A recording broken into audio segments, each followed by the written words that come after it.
On the 15th of February 2002, Queen Elizabeth II said goodbye to her younger sister, Princess Margaret. The Queen never cries in public, but on this day, she appeared to wipe a tear from her eye. Now we're looking at the lives of two sisters who started out as equals. Elizabeth and Princess Margaret are best of mates, very close, sharing in one another's lives, their secrets. They were forced apart by fate.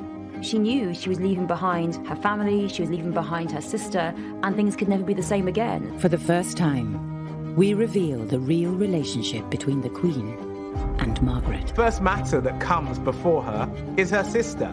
How shocking that must be for her. She was still thinking, but Elizabeth, I've done everything for you. I've always been supporting you. Where are you now? It's a relationship threatened by love. Very poignant for Elizabeth that part of her happiness creates Margaret's unhappiness. The press. Since the age of 17, I've been misreported and misrepresented. And duty. Elizabeth now knows that if it comes between the crown and her love for her sister or her love for anyone else, the crown has to come first.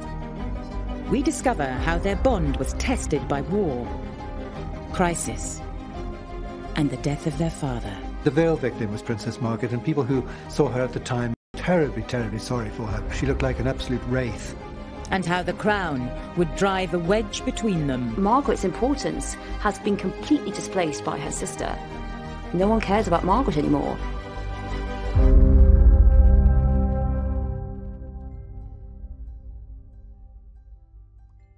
In May 1934, Princess Elizabeth and Princess Margaret made their first public appearance together, and they captured the hearts of the nation.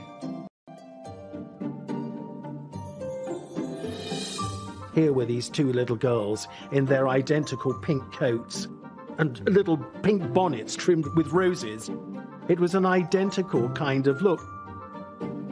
It was the beginning of a relationship that would fascinate the world for the next 7 decades.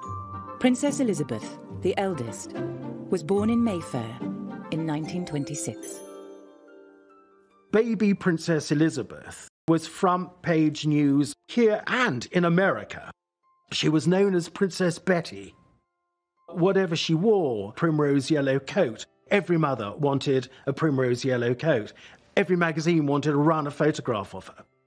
This little girl really was a star in her own right.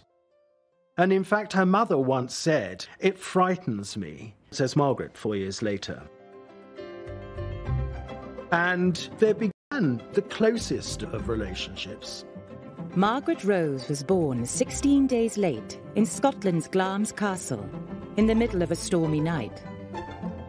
You might think that a child who'd had so much attention wouldn't like the arrival of a younger sister, but I think Elizabeth was really quite delighted by her younger sister and used to push her around in the pram and show her off. She saw it as a personal present for her.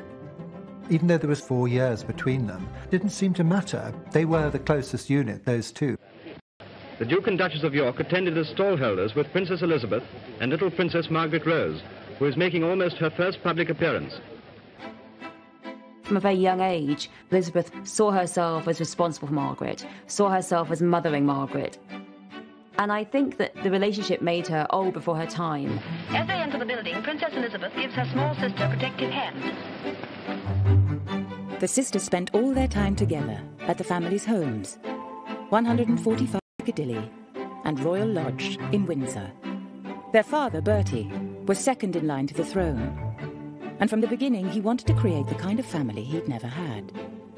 Bertie had not had a happy childhood. His father had been very strict, nannies had been very cruel, and yet he was really determined to have a family life. Unusually for the time, he and the Duchess of York were hands-on parents. Elizabeth and Margaret played in their parents' bedroom every morning and had bath time and bedtime stories with them at night. They were the tightest of family units within the broader royal family. They were immensely close. They called themselves we four, us four. That's what they felt, that they were absolutely perfect in themselves, just all they needed. The Duke of York referred to Princess Elizabeth, Lilibet as she was known, as his pride, and Princess Margaret as his joy.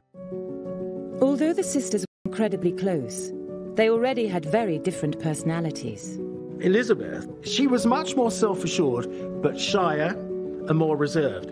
Now, on the other hand, Princess Margaret, he couldn't really believe that he produced this little bundle of joy that would come into the dining room, climbing all over him, hugging him, kissing him. Elizabeth played mother, and she was really fabulous to Margaret. She looked out for her and coerced her. Come on, Margaret, we'll do this together. From a picture such as this, you can gauge how the princesses are being brought up in a gentle, unpretentious atmosphere. Margaret Rose, a lively little person of 8, running and jumping over the obstacles in her path, whatever they may be. Elizabeth was more serious, more studious when it came to... Killer expected Elizabeth to be very upright, very conscientious, and he let Margaret be the fun one. We know that when Elizabeth was a young girl, she was too methodical. She used to line up her shoes, smooth out everything, and Margaret used to really take the mickey out of her and make Elizabeth laugh at herself. And like most sisters, they sometimes argued. And there'd be fisticuffs. Apparently, Princess Margaret, being shorter, could go in, for the kill with a good bite or something. They were two normal girls, and they had their rivalries and their jealousies. Princess Elizabeth would sometimes say, "Margaret always wants what I want." Because they weren't in direct line to the throne, the girls had privileged but unremarkable lives mapped out for them. The expectation for these two little girls is that they're going to marry suitable men, they will start happy family lives themselves, and whilst certainly supporting the core royals, they would live relatively sheltered lives. Elizabeth, at this point, her ambition was to marry a farmer and have lots of horses and have lots of dogs and really be an aristocratic housewife. That's what she wanted to be. When George V was king, there was no indication that Bertie would become king, and certainly not that Elizabeth would become queen. It was almost as if Elizabeth and Margaret were extra royals. Free from pressure, the sisters came as a pair, and the world loved to see them together. In 1936, the Society photographer Lisa Sheridan photographed the two girls for her book, The Princesses and Their Dogs. These are pictures of the royal family playing together. I think we can almost fool ourselves into believing that this is just an ordinary family. Both princesses lived these idyllic, happy lives. They were never denied anything. But their lives were to change forever. And the inseparable sisters were about to be forced apart.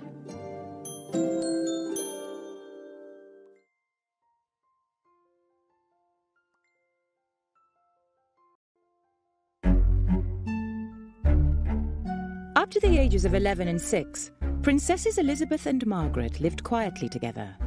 They had the same lessons, the same clothes, the same interests. But on the 12th of December 1936, their lives suddenly became very different. Their uncle David gave up the throne of England so that he could marry divorcee Wallis Simpson. And that meant their father, as next in line to the throne, would become king. Edward VIII had been trained all his life to be king. The Duke of York had never been trained for kingship at all. Until about 3 weeks before the actual abdication, it was inconceivable that this was going to happen. And so it dawned through them all. It was a seismic occurrence that Uncle David was going to give up the throne. And as Princess Margaret put it to me, because I said to her, "How did you learn about the abdication?"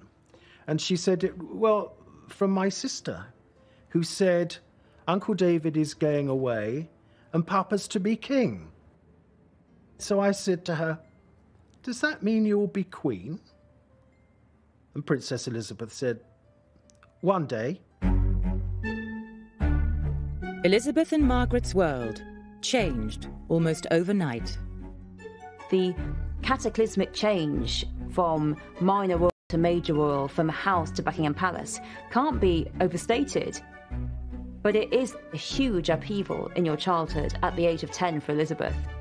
And already she was a little girl who pushed emotion to the bottom. George VI was very stressed by the job of king. It was difficult, it was stressful. He found it hard. And so their available, devoted father was now changed into someone who was more short-tempered, who wasn't around more. It was really difficult them. Really, Elizabeth and Margaret had to get on with it, and had to get on with it by themselves. Elizabeth and Margaret supported each other a lot during those early days after the abdication. On the 12th of May 1937, the Duke of York was crowned King George VI, and the two princesses were centre stage. They had little dresses designed for them of white lace trimmed with gold bows. Princess Elizabeth's train was slightly longer than that of Princess Margaret. She wasn't happy about that. Why is Lilibet's train longer than mine? The sisters had always been treated the same, but now Elizabeth was more important. She was heir to the throne, and that meant she would need a better education. Princess Elizabeth immediately became heiress presumptive at 10 years old. It was felt that what she needed to be instructed in was constitutional history, European history, and the man that was chosen to do that was Sir Henry Martin, who was the vice provost at Eton College. The sisters, who were used to doing everything together, were now being prepared for very different futures. As Elizabeth settled down to serious studies, Margaret continued with piano and French in a separate room. The fact was that Margaret didn't have much of an education, and she had less and less of one as time went on because all the resources were concentrated on Elizabeth. I was talking to her about it on one occasion, and she was very short-sighted, wasn't it? Because your grandfather, King George V, was the second son. Your father, King George VI, was the second son. You were a second child, but a heartbeat away from the throne Princess Elizabeth inherited. Yes, I know, she said. It's very short-sighted. We know that Margaret felt a bit left out, and that in later life she takes to educating herself because she feels she's missed out on so much. So there was, I think, a sense that her sister was now getting all of the attention, was getting this greater education, and that she was an afterthought. She was born at the wrong time, because if she'd been born a generation later, she presumably could have insisted on going to university and developing those skills. Margaret did resent her lack of education, and she blamed her mother for it very much. I don't think she ever quite forgave her, to be quite honest. Although Elizabeth was the centre of attention, their bond remained strong. There was no resentment between them, absolutely none, but that was really Elizabeth putting her emotional arm around Margaret all the time and making sure that Margaret was included. Elizabeth took care that Margaret wouldn't really notice that perhaps she was spending more time with her father. It's sometimes said that she was very jealous of her sister. Well, I have to say, in all the years that I knew her, I didn't get any indication of that. But that is not to say that there weren't things that Lilibet had that she didn't. So there were things that she would have minded not having, but I don't think it was jealousy as such. Then, in 1939, things changed again. War broke out, and suddenly the sisters were thrown together again as they were shipped off to Windsor Castle, while their parents stayed in London. When the Nazis invaded Belgium and Holland, because they were getting rather close, and we packed for the weekend and stayed for 5 years. When they dug trenches and put up some rather feeble barbed wire. And the feeble barbed wire, of course, wouldn't have kept anybody out, but it kept us in. Margaret and Elizabeth spent 5 years incarcerated at Windsor Castle. They had to leave the nursery and go down to the dungeons if there was an air raid, and that was very exciting when they all went down there. The castle was such a landmark, it was open to attack. The war taught Elizabeth and Margaret a lot about depending on each other and not telling anyone outside about their feelings and their problems. Throughout wartime, the image of the sisters united under the strain of war is to the evacuated princesses of the early 1940s. They are seen as closest companions, continuing to try and live ordinary lives despite the hardships of war. During the war, the sisters put on pantomimes at Windsor Castle to entertain their family and friends. And Margaret was the one in the spotlight. These pantomimes really are very significant because you see Margaret taking the starring role. You'll really see Elizabeth generally taking the backup role, and that really reflects who was the better actress. Let's face it was Margaret. You expect in the royal hierarchy that the future queen will get to play the big role. But no, and I think that really showed how Elizabeth saw that Margaret was the one who could shine. Margaret was always the star because she had such personality, and Elizabeth was a little stiffer. Both the girls loved acting, because basically the rest of their life was going to be one long play. Elizabeth was very methodically minded. She would correct the other children in the play, so really she was taking the role of director, which of course, again, she was for the rest of her life. Margaret didn't care, so she could act everyone else off the stage. In public, though, Elizabeth had no choice but to play centre stage. In 1940, she was asked to make her first public radio broadcast, and the shy Elizabeth chose to have her outgoing sister there to help.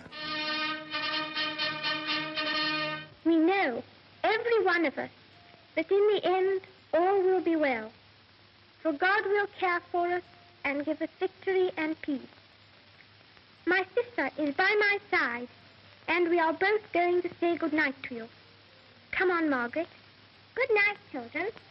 Good night, and good luck to you all. Elizabeth, in that greeting, she describes how she and her sister Margaret Rose, who stood alongside her at the time, they know what it feels like to be separated from their parents. She needed Margaret by her side, a help. She had her as a support, and I think that Margaret was part of it, was really very important to Elizabeth. Princess Elizabeth wouldn't have excluded her sister from it. So even though little Princess Margaret just said, "Good night, children," at the end of the broadcast, it was including her. It was an indication of the bond between them.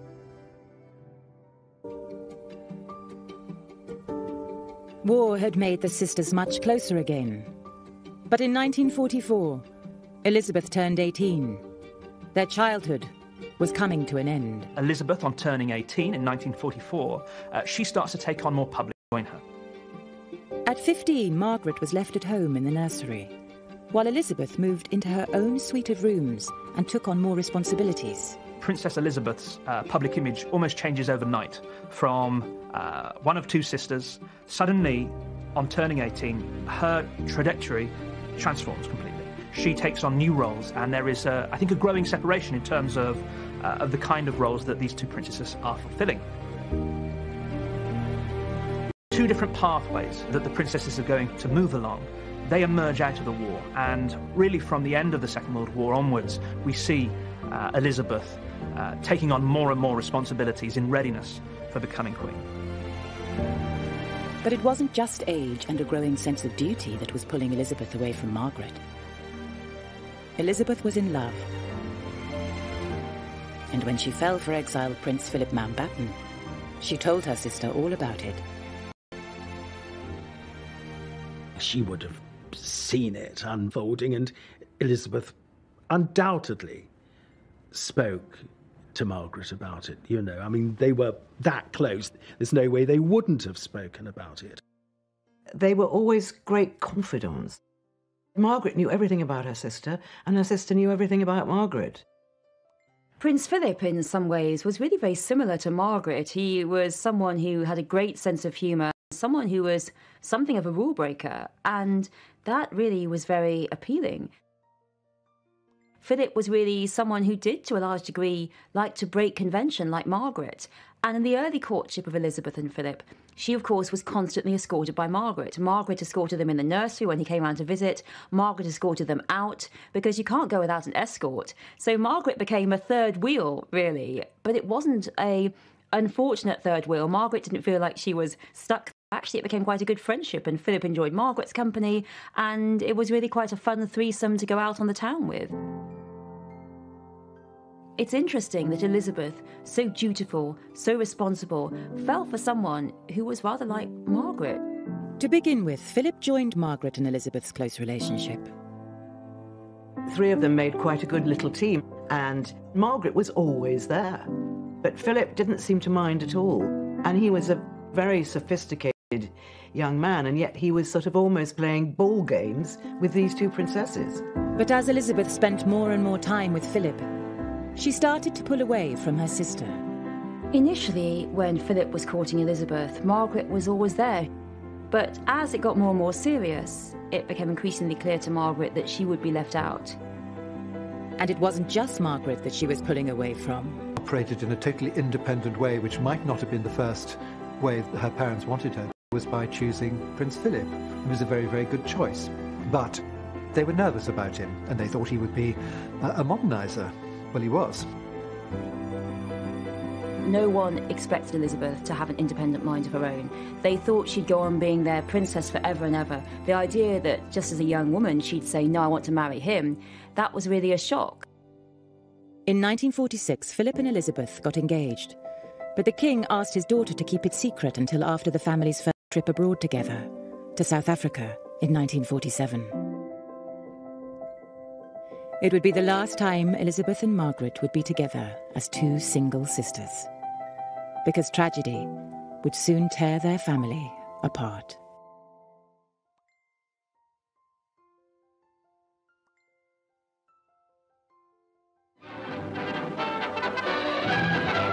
Between two lines of warships, led by Duke of York and Nelson, the Vanguard steamed her course, while ship after ship saluted the king and his family as they passed. This was the first highlight of the voyage, and Britain was now far astern. In 1947, 20-year-old Elizabeth and 17-year-old Margaret travelled to South Africa with their parents on a royal tour. It was their first time abroad. The wonderful film footage of them playing It. It's a visual indication of the fun that those two princesses had together. And an indication, yet again, of the bond between them. They were always fun-loving, loving sisters. With Philip 8,000 miles away, Margaret had her sister to herself again. They went riding, attended ceremonies, and went to parties. The sisters were so close. They went to a ball together, and because it was an official party, they had to do their duty and dance with everyone. And after the party, they were spotted just chatting away together, laughing about the evening, and just being two sisters together. They sat there and had a giggle and talked like sisters do about the funny people they'd met, and Margaret would be mimicking the person that she'd danced with. They just had this intimacy of the two of them. Behind closed doors, she and Princess Margaret are still best of mates. Very close, sharing in one another's lives, their secrets. They are normal, young, fun-loving princesses.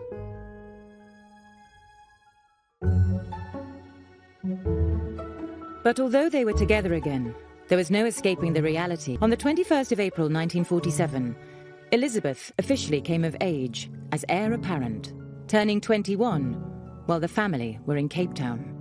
To mark the occasion, she made a speech that signalled the start of a lifetime of responsibility and duty. A life in which the crown must come first. Her speech, broadcast to Empire and Commonwealth, included these solemn words. I declare before you all that my whole life, whether it be long or short, shall be devoted to your service and to the service of our great imperial family to which we all belong.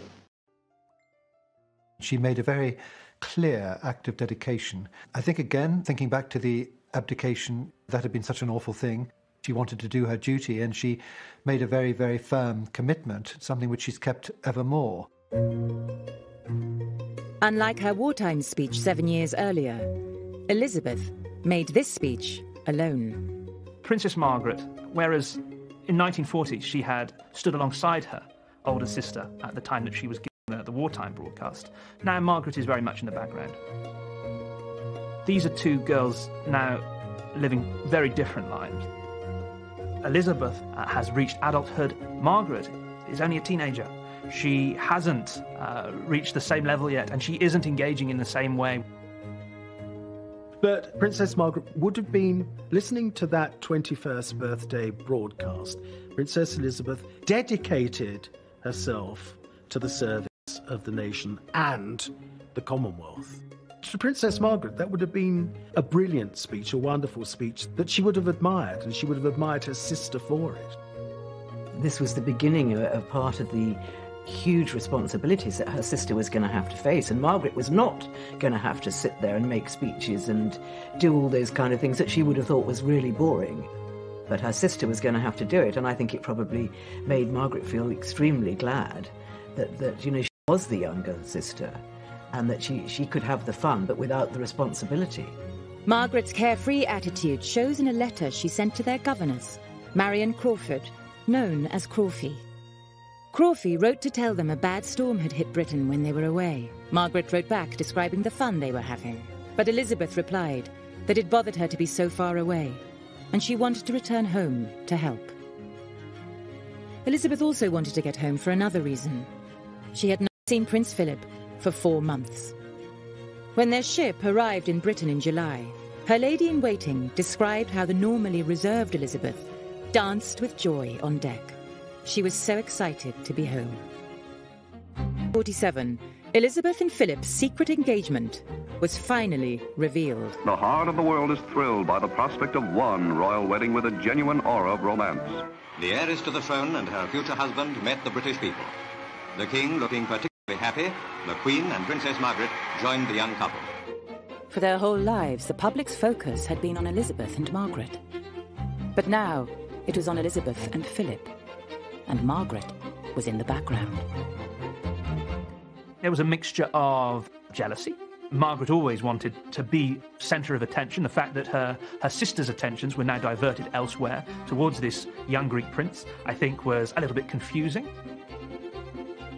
I think it was for Elizabeth as well, because although she was swept up in the excitement of romance and love and Philip, also she knew she was leaving behind her family, she was leaving behind her sister, and things could never be the same again. So the old unity of Elizabeth and Margaret was broken, and now it was Elizabeth and Philip, and Margaret was on her own. Elizabeth, she knows that her life is set now. She will marry. One day she will be queen. But with Margaret, it's harder to see that. What will the second in line do? What will her future be? Very poignant for Elizabeth that part of her happiness really creates Margaret's unhappiness. The night before the wedding, the family had dinner together alone, before Elizabeth left Margaret to begin her new life. Thousands had assembled overnight, others had arrived at dawn, all eagerly waiting to see and to cheer the royal processions on this day of their own princess's marriage. And at Kensington Palace, His Royal Highness the Duke of Edinburgh, with the Marquis of Milford Haven, his best man, checked the time for the start of his drive. A few moments too early, and then, lucky omen, a sweep stands by just before the bridegroom enters his car.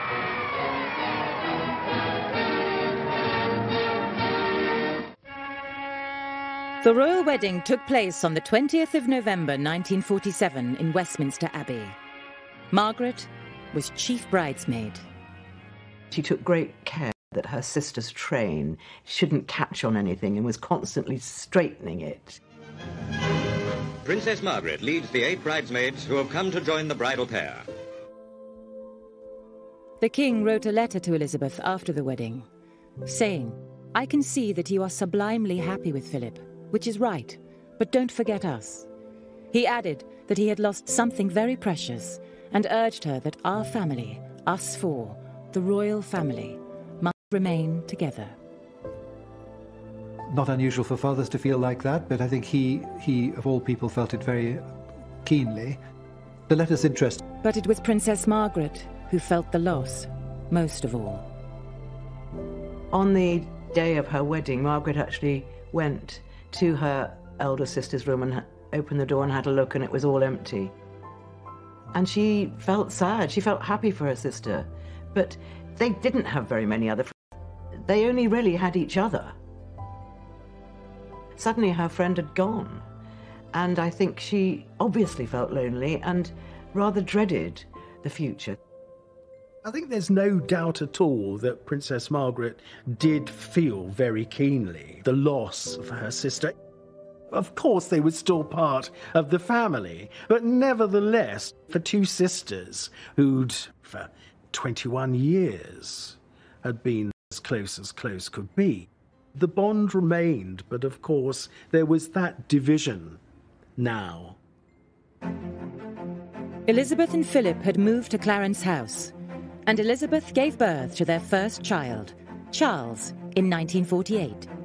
And this was an event of great excitement to Princess Margaret. When she knew that he was going to be called Prince Charles, she said, "I suppose I'll now be known as Charlie's aunt after this great theatre character." Margaret told friends that being known as Charlie's aunt was the title she was most proud of. But it couldn't make up for losing her sister. Elizabeth and Philip, and then with baby Charles, had their own lives. They also had official lives. And Margaret, until she became 18, was still the daughter of the house, the daughter at home. Without Elizabeth, Margaret was desperate for company and went out every night. There was a parting of the ways. Margaret was the party way, the irresponsible way, and I think that made up a little bit for missing her sister. Queen Mother recognised that with Elizabeth gone, Margaret was lonely, and so she really wanted Margaret to go out and have the fun that her elder sister had never been able to have because of the war years. Princess Margaret just loved having fun. Her grandmother, Queen Mary, said that she's so mischievous. She makes us laugh. She was a hugely entertaining character. She could make a party go with a swing. And the press loved photographing Margaret out on the town. He was the archetypal clown, the tears of a clown. She was fun, she was beautiful, she was exciting. At a party, everyone wanted to speak to her, but underneath it, there was a lot of pain and damage. 1948 was when she said to me it was my coming out year. The print media wanted photographs of actress Elizabeth Taylor. The other was the very beautiful Princess Margaret. She was becoming iconic. Everything that she did made front-page news. When she was 19 and she was in Italy, the Italian press bribed the chambermaid so that they could go into her bedroom and describe what her lipstick was, what perfume she used. She kind of, if you like, didn't just come out, but took off. The press obsession with single, glamorous Margaret allowed Elizabeth to slip away to enjoy the quiet married life she'd always dreamed of, joining Philip on his new naval posting in Malta. When Elizabeth goes to Malta with Philip, it is a chance to live a normal life as really a normal naval wife, and she loves it. It's really a time that she looks back on as one of the happiest times of her life, that she can just be a naval wife. She has this idyllic world. There she could drive around in her own car and just go shopping like any other naval wife, go to polo matches, go dancing in the Phoenicia Hotel. It was very relaxed. Margaret is generating all the headlines in a way that enables her sister to live out this quiet, more private and secluded life in Malta. But Elizabeth's happiness was about to come to an abrupt end.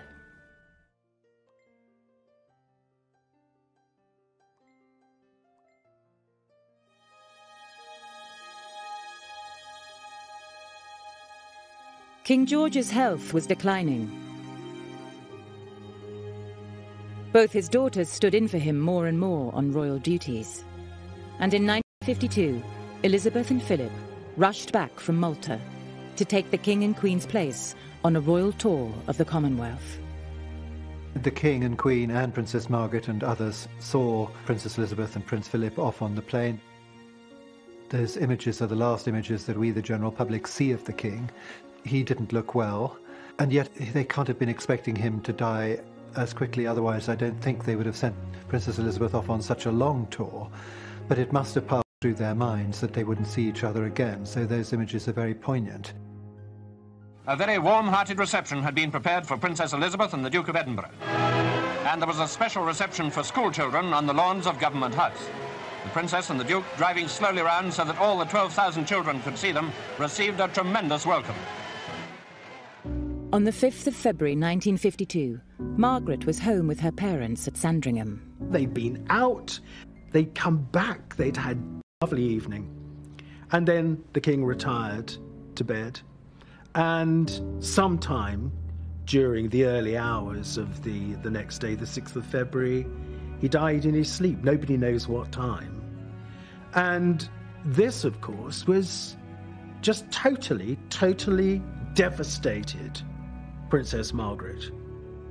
She only had her mother to keep her company in the aftermath of George VI's death, separated, of course, from her older sister, who had always provided a sense of reassurance and leadership at times of crisis.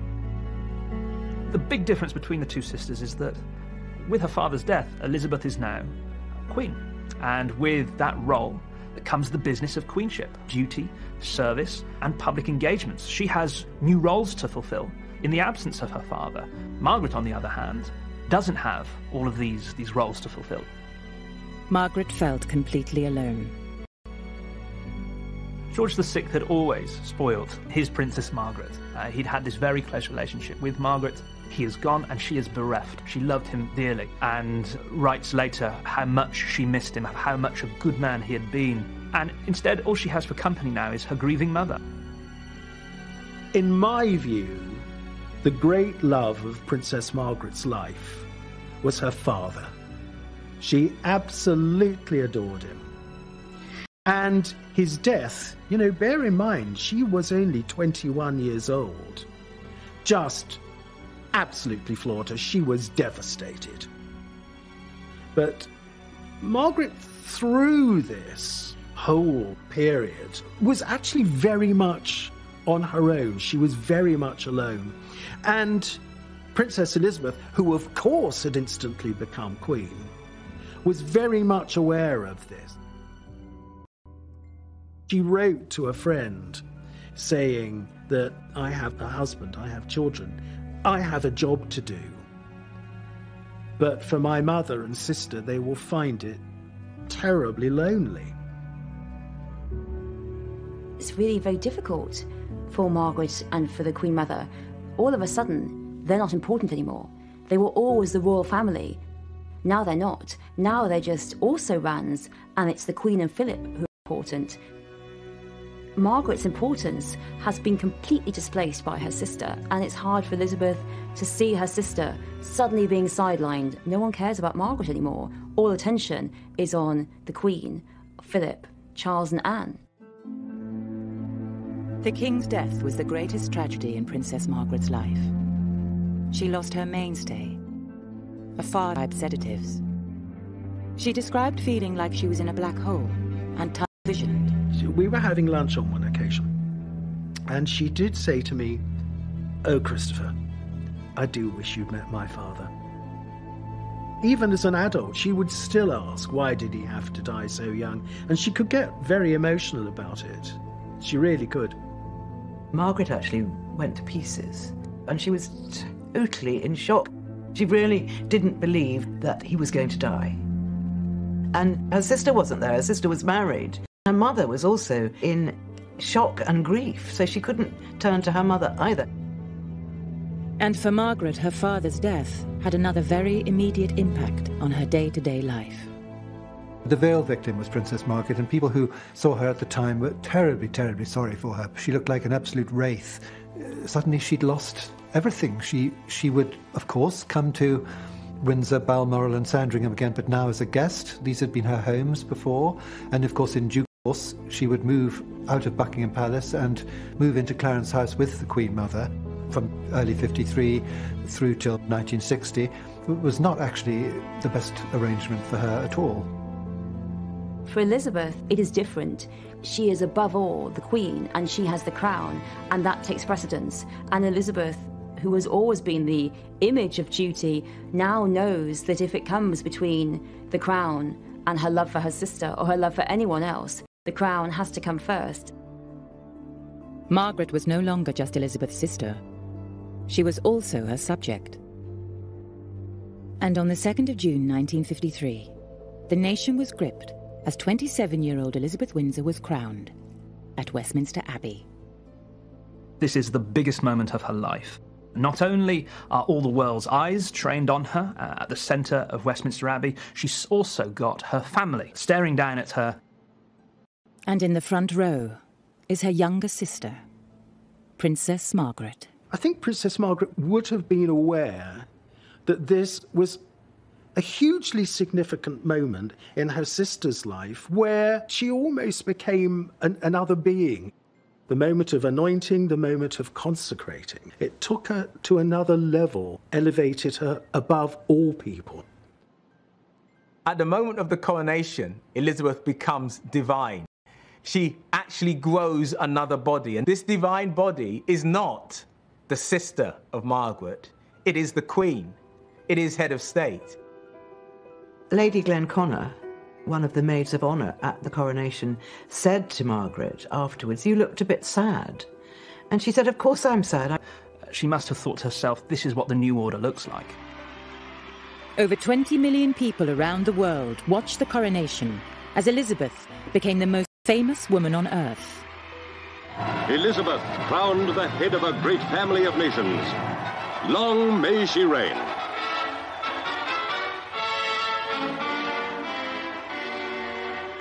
But within 24 hours, it wasn't the Queen who was front-page news. It was Margaret. And this time, there were no celebrations.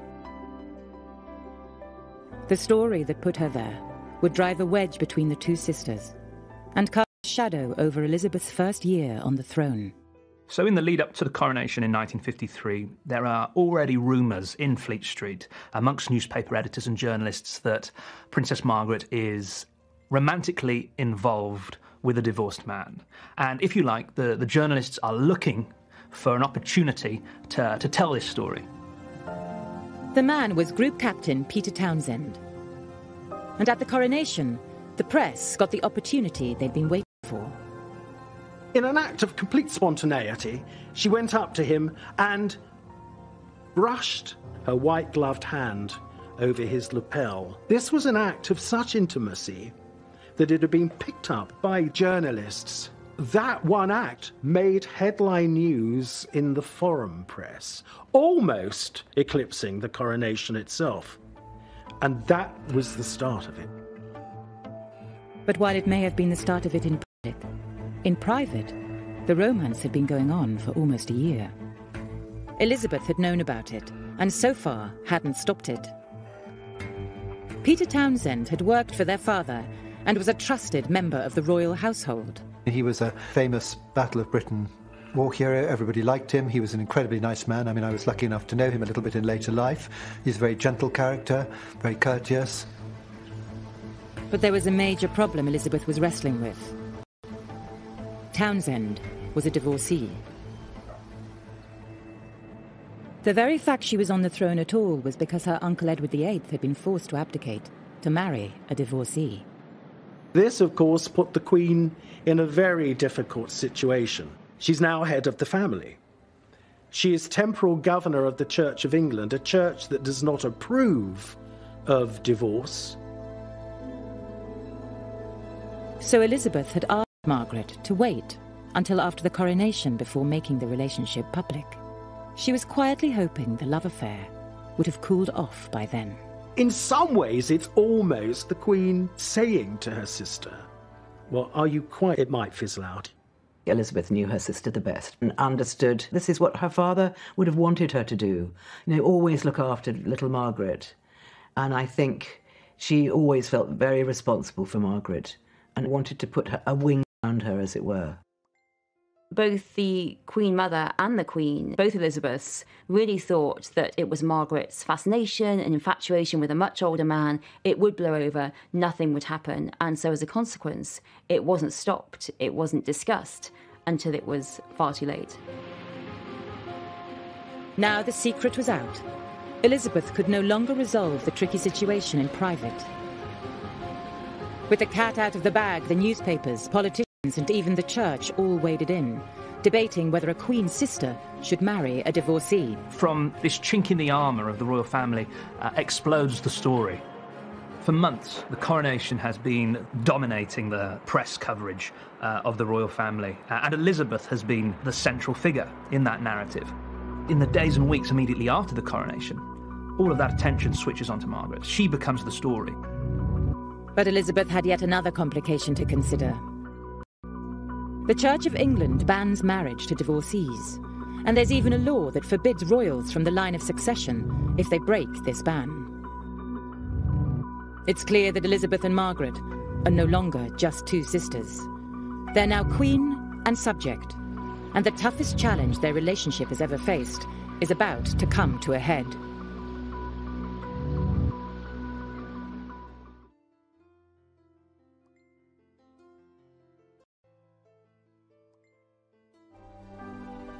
Since childhood, Elizabeth and Margaret had been a perfect pair, but now Elizabeth was queen, everything was different.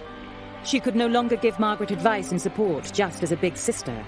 Their relationship became subject to the law. Many of us are blocked from what we want in life, but it's very infrequently we feel necessarily it's our sibling that blocks us from this. The Royal Marriages Act says if you're in line to the throne, you must have the monarch's permission to marry, until you're 25. Margaret was 23. To marry Group Captain Townsend, she would need her sister to agree, and that would mean Elizabeth going against the teaching of the church that she was head of. The whole thing about the Queen is that she's so uncomplicated as a personality, as a character. She couldn't understand why her sister had to go and fall in love with a married man.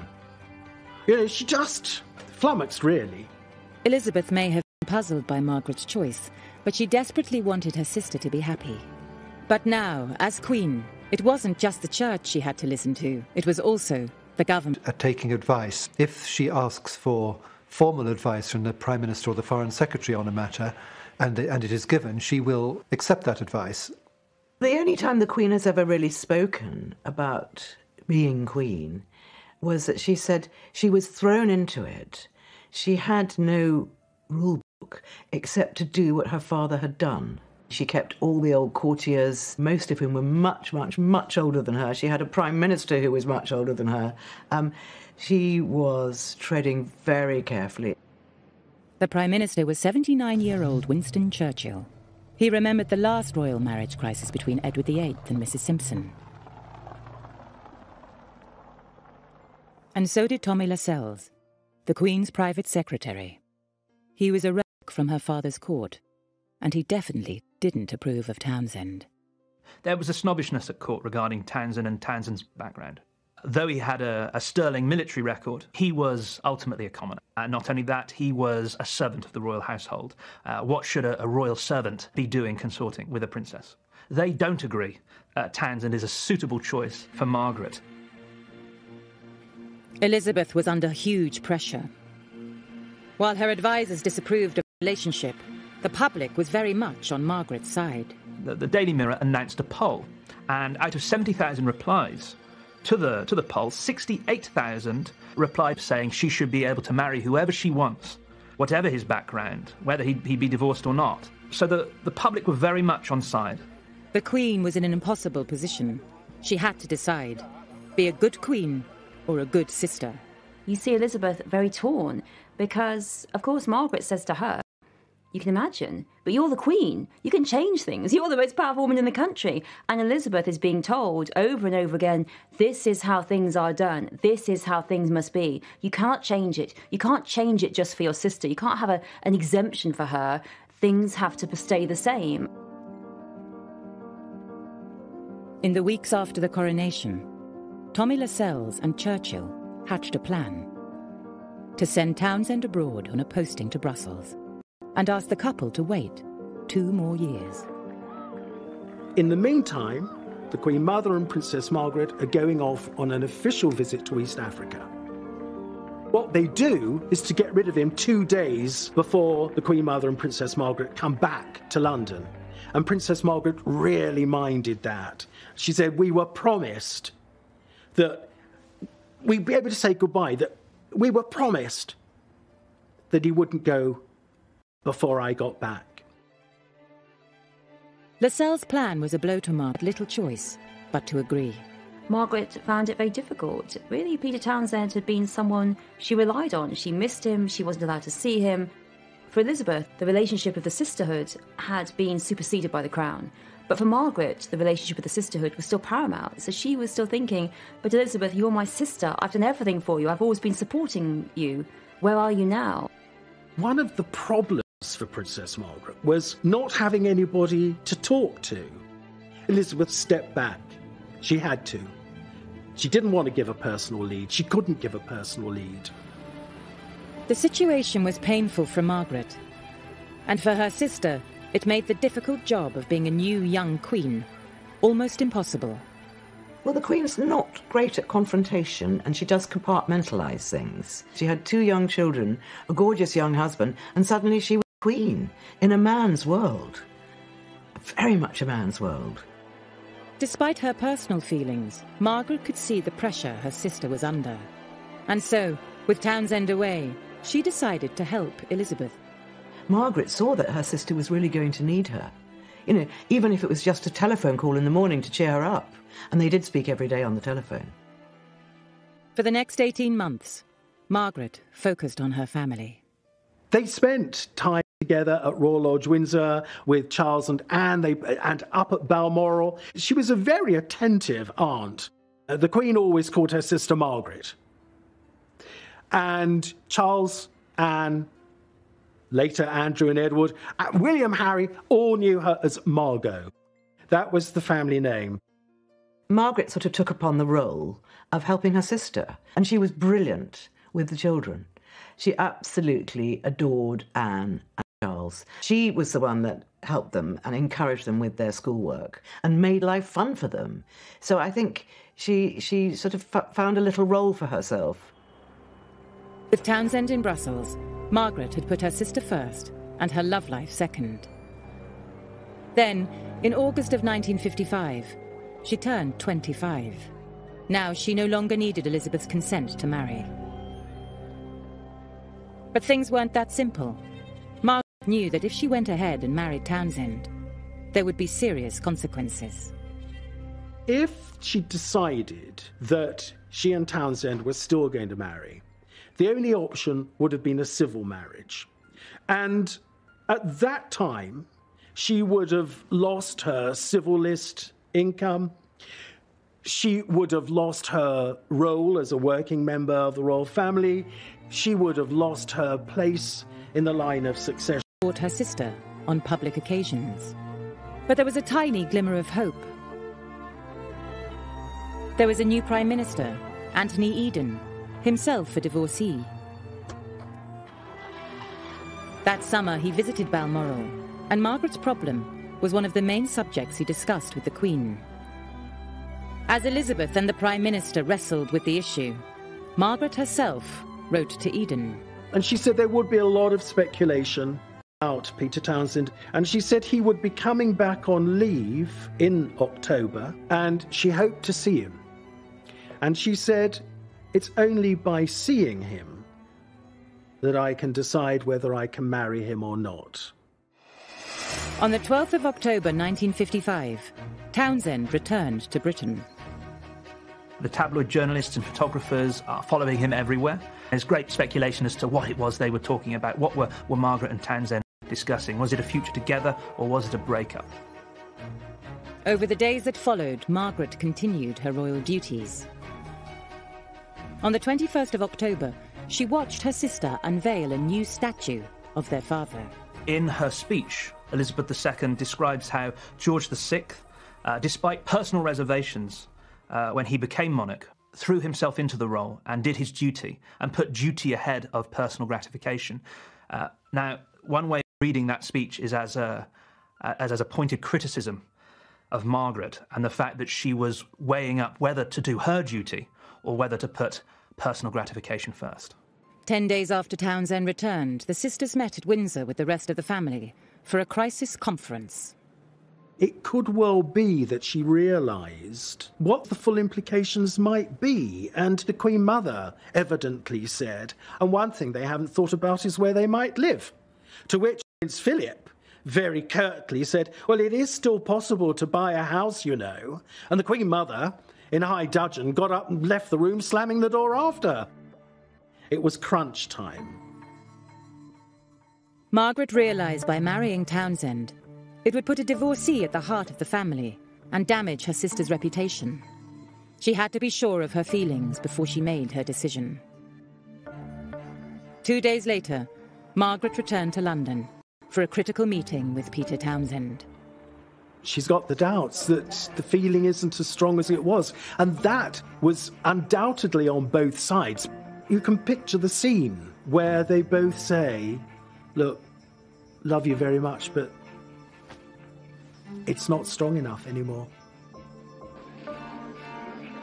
A week later, Townsend left London.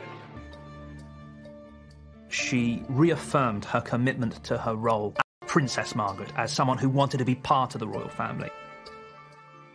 She made clear that duty was all, and that personal desire had to come second. Princess Margaret had been brought up to be a princess and a working princess. It's a lot to give up. I think other members of the royal family have found this to their cost. And still do.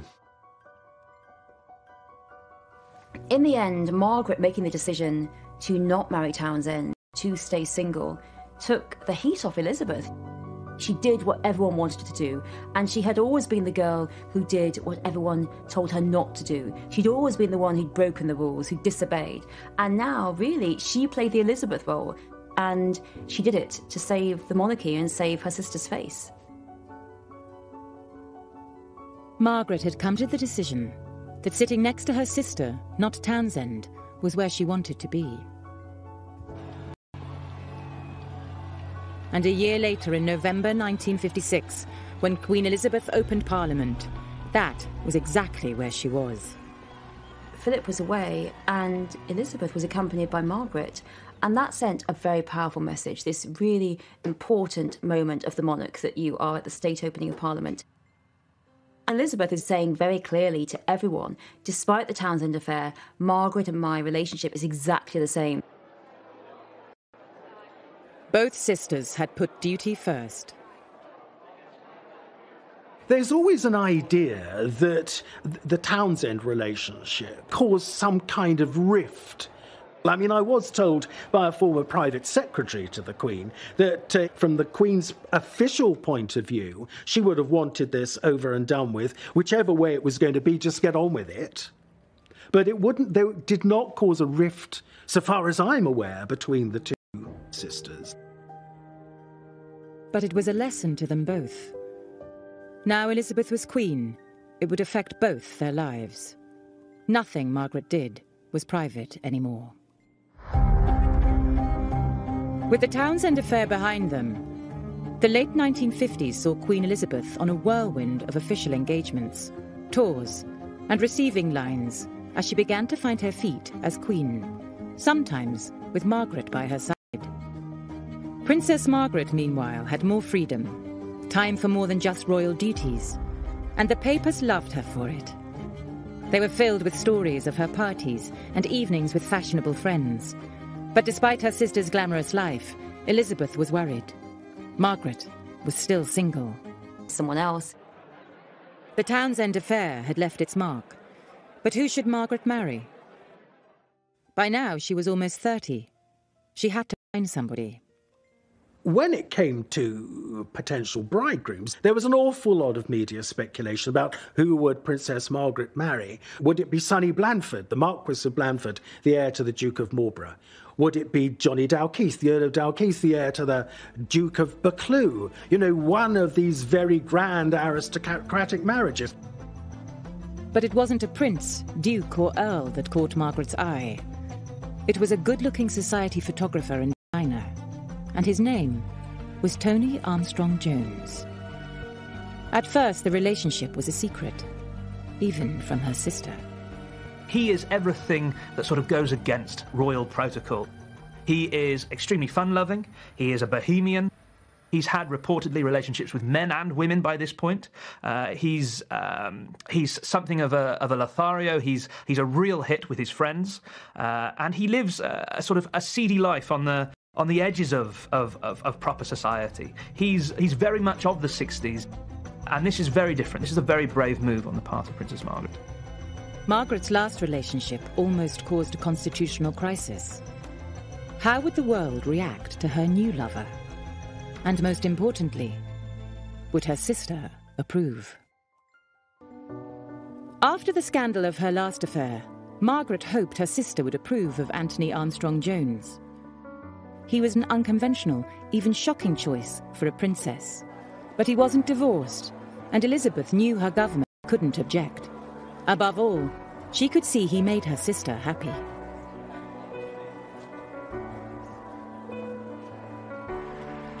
Desperate for Margaret to settle down, Elizabeth encouraged the relationship. She even asked Tony to redesign a building at Sandringham. And when Tony delivered the design, it was the perfect opportunity to ask permission to marry her sister. The princess said, "Can you imagine what the footman must have thought?" Because the Queen pressed the button for her page and said, "Please ask Mr. Armstrong-Jones to bring in his model." So in he went, and Margaret was there, and the Queen Mother was there, and the doors closed, and suddenly, whoops of laughter and cheers and all the rest of it, that the Queen had said, "Yes, of course you can marry," and all the rest of it. What must the footman have thought that Mr. Armstrong-Jones just bringing in his model?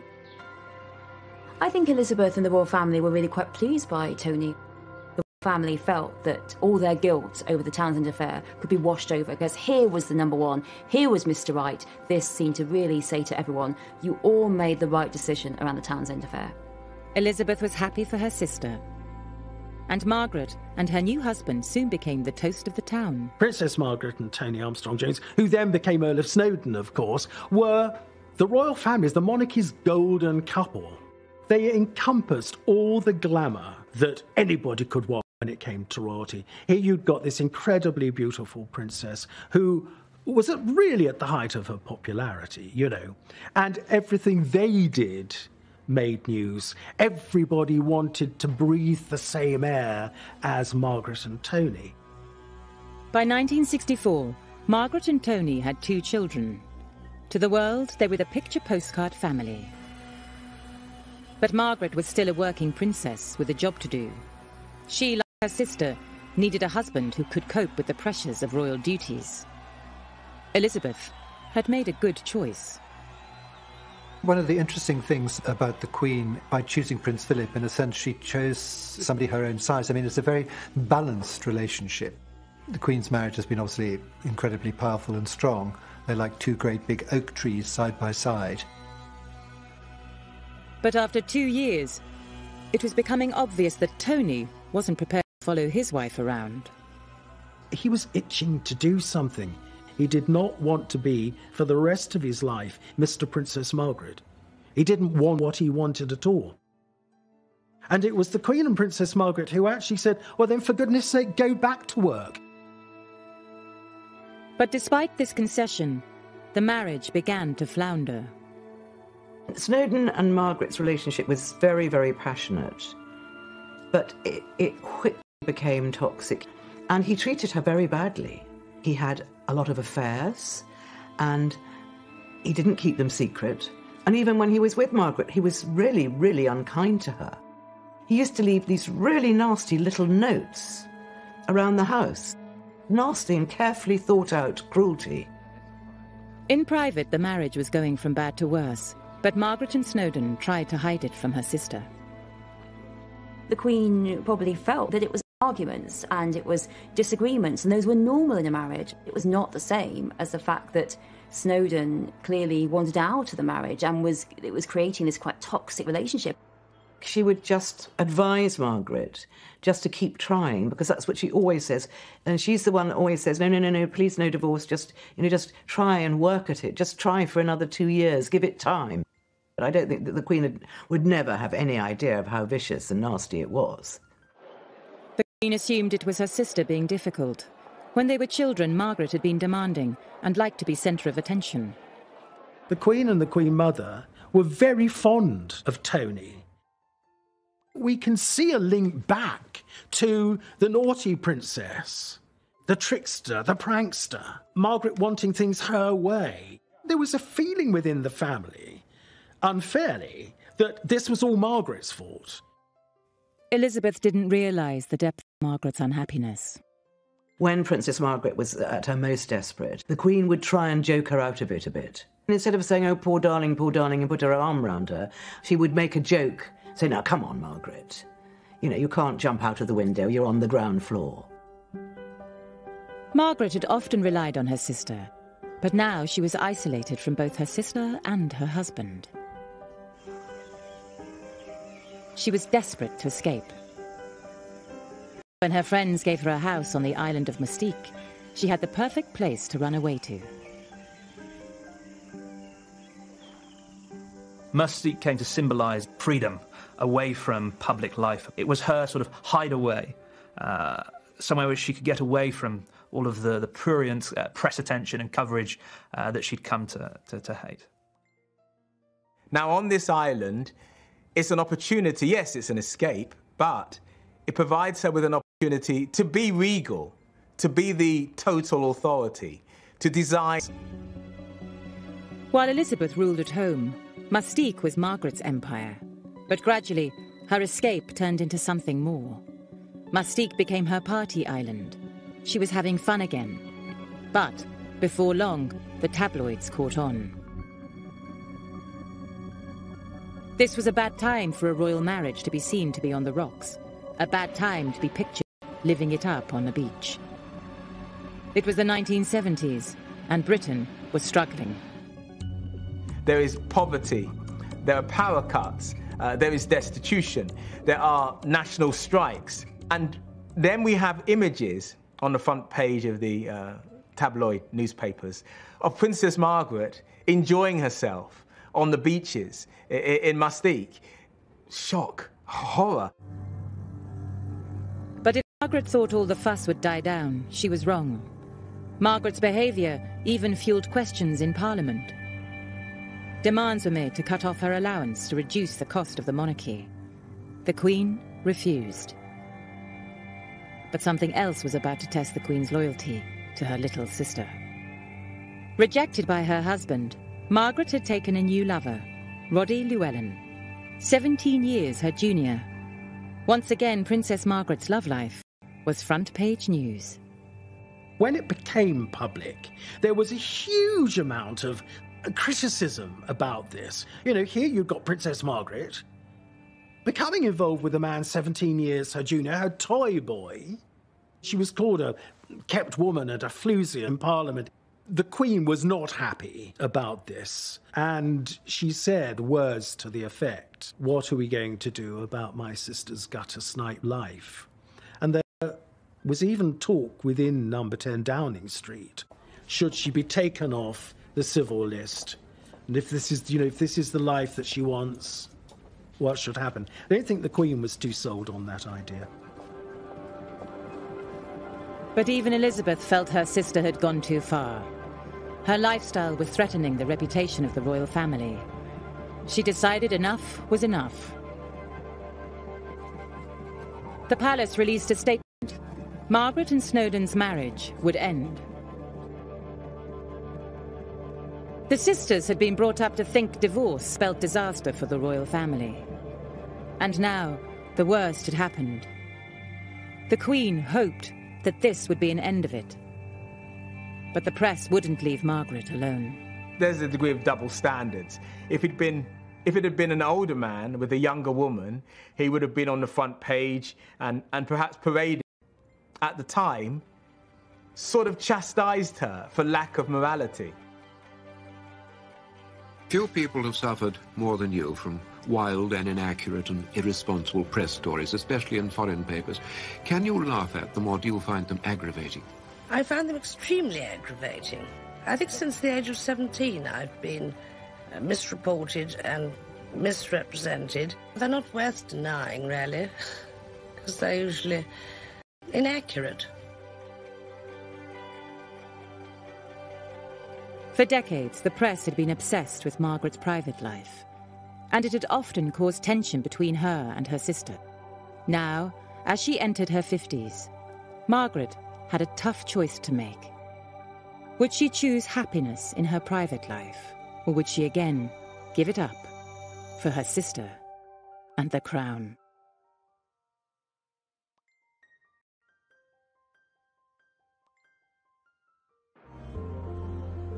In 1980, Margaret turned 50, and Elizabeth was 54. Margaret was divorced, and within a year, she parted company with Roddy. Seemingly unable to have a private life without it damaging her sister, She resigned herself to remaining single.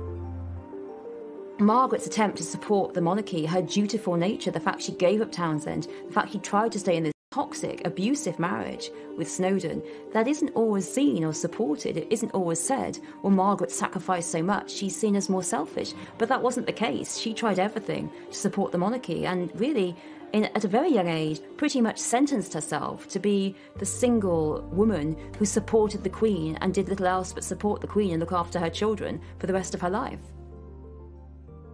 She withdraws back into the family fold of the broader royal family. We see her basically say enough is enough in terms of the sensation, enough of the gossip, enough of the scandal. From now on, Margaret would stand beside her sister, back to the way they used to be.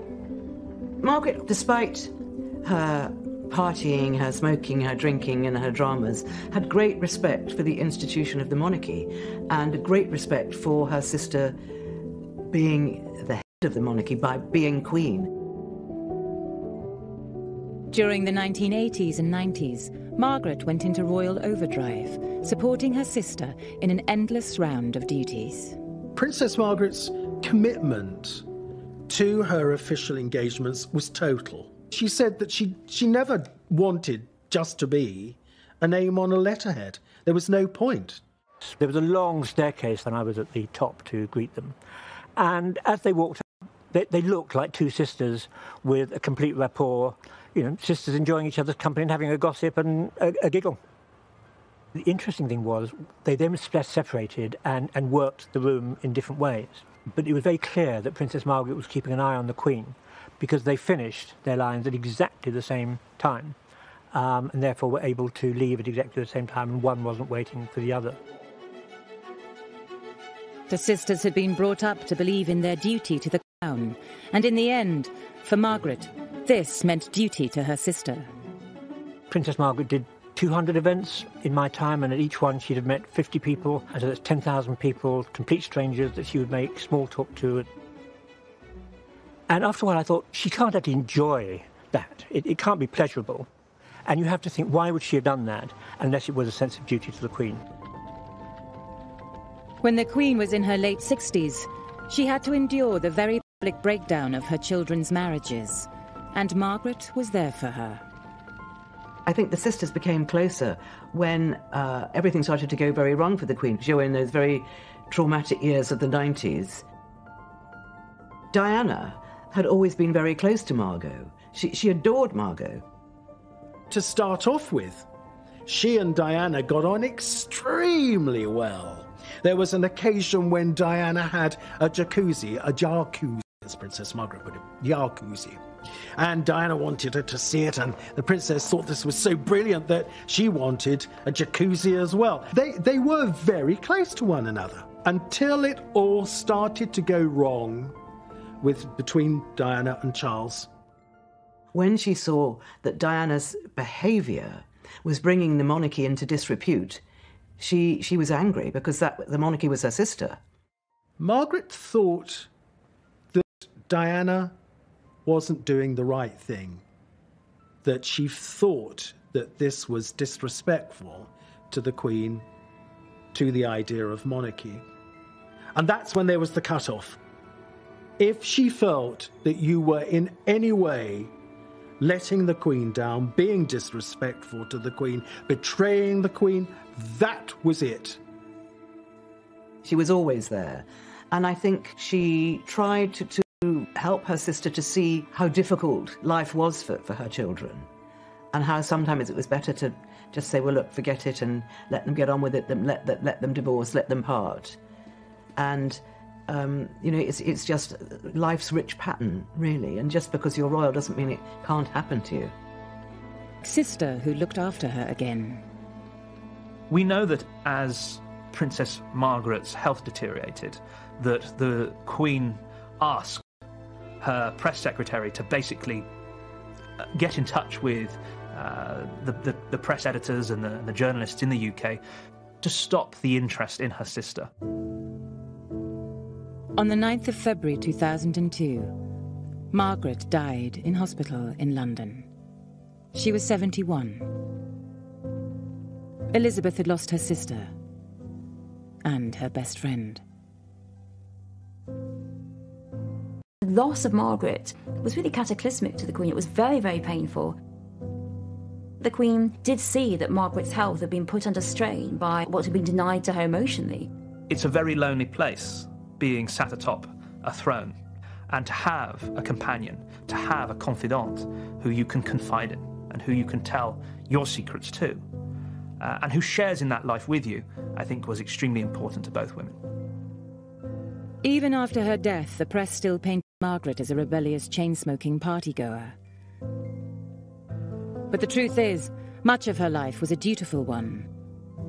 By the time of her death, she'd been patron of 42 charities and had carried out 99 official visits overseas and thousands of royal engagements.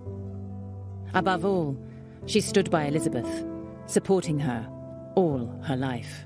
When we look back at the princesses' lives together, we could say that Margaret ended up sacrificing quite a lot.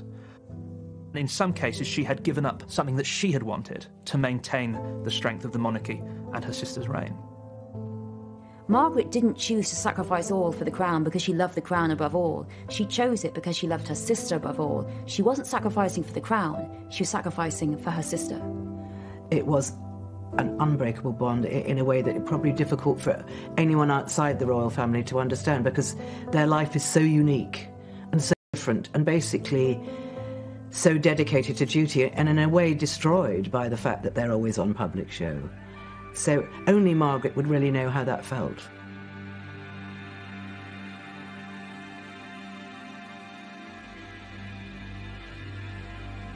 Margaret's funeral took place 50 years to the day that her father had been laid to rest, in the same place. I was privileged enough to be asked to go to the princess's funeral at St George's Chapel at Windsor. Both Snowdon and Roddy Llewellyn attended the funeral. Margaret's choice of men had strained the sisters' relationship, but finally Elizabeth could... died. The Queen did say to Lady Glenconnor, who had been instrumental in introducing them, that thank you for introducing Roddy to Princess Margaret, because it was an important relationship to the princess. 7 weeks after Margaret died, the Queen also lost her mother.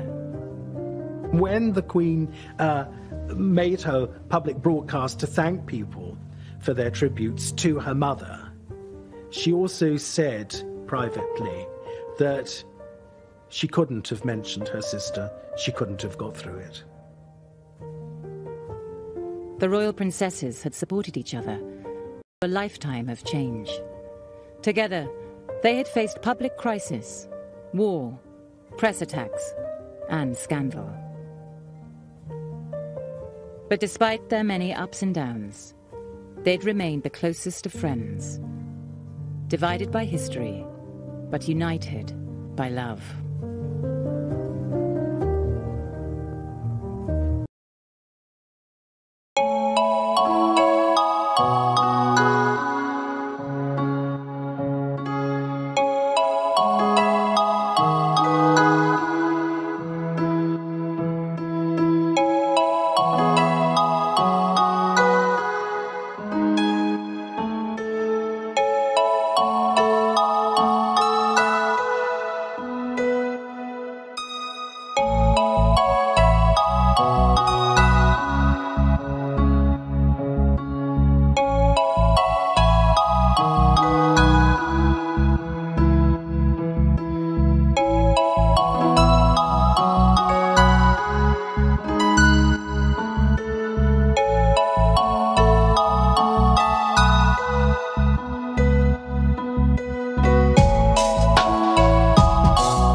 she takes on new roles, and there is, I think, a growing separation in terms of the kind of roles that these two princesses are fulfilling.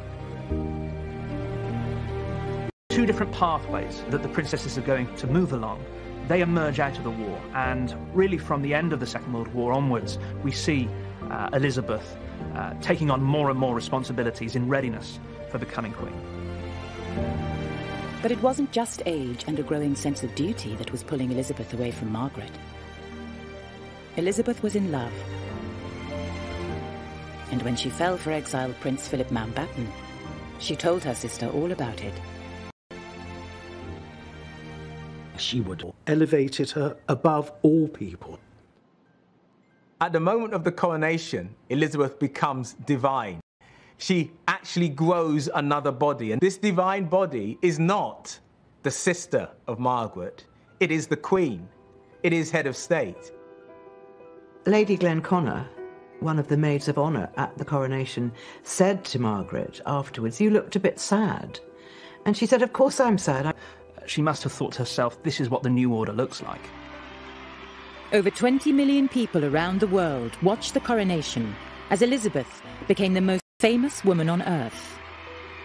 Elizabeth crowned the head of a great